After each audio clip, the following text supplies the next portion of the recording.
লক্ষ্য করি তীব্র বন্যা পরিস্থিতির মধ্যেও নারীর প্রতি নিপীড়ন, ধর্ষণ থেমে নেই। পার্বত্য চট্টগ্রাম খাগড়াছড়ি অঞ্চলে আমরা দেখেছি আমাদের বোনেরা ধর্ষণের শিকার হয়েছে।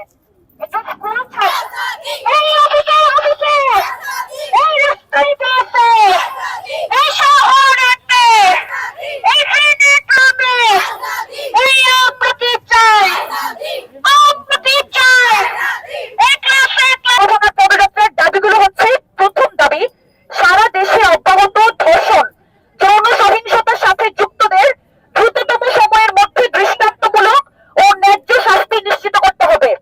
দ্বিতীয় দাবি সায়েম, সোবহান, আনভীর, সাফাত আহমেদের মতো শিল্পপতি ধন কুবেরদের নারী নিপীড়নমূলক অপরাধ বিচারের আওতায় এনে দ্রুততম সময়ের মধ্যে শাস্তি নিশ্চিত করতে হবে। আমি আবারও এই দাবিটি পড়তে চাই যেন সকলের কান পর্যন্ত পৌঁছায়।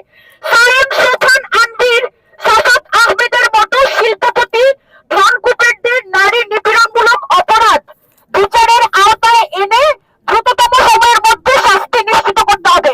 প্রয়োজনে অন্যায্যভাবে খারিজ হয়ে যাওয়া মামলাগুলো পুনঃতদন্তের ব্যবস্থা করতে হবে।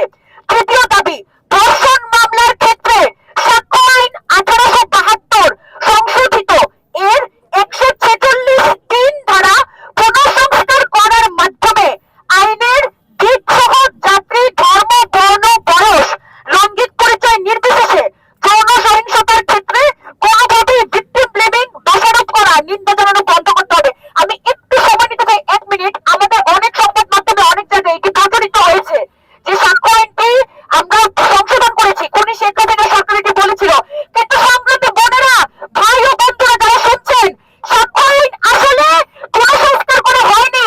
আইনের ধারায় 146(3) ধারায় এখনো সেই ভিকটিম ব্লেমিং আইন বলবৎ রয়েই গেছে। আমরা এই আইনের পুনঃসংস্কার চাই। চতুর্থ দাবি আন্তর্জাতিক মানবাধিকার মানদণ্ডের সাথে সামঞ্জস্য রেখে আইনি ও সামাজিকভাবে ধর্ষণের সংজ্ঞায়ন সংস্কার করতে হবে।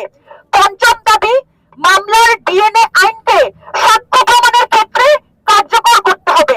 ষষ্ঠ দাবি সেনা প্রহরার পাহাড়ে নারীর উপর সংগঠিত সামরিক বেসামরিক পুরুষদের যৌন সন্ত্রাসের খবরসমূহ গণমাধ্যমে আসার অবাধ প্রক্রিয়া নিশ্চিতকরণ, অভিযোগ যথাযথভাবে আমলে নেওয়া ও সুষ্ঠু বিচারের মাধ্যমে পাহাড়ে নারীর জন্য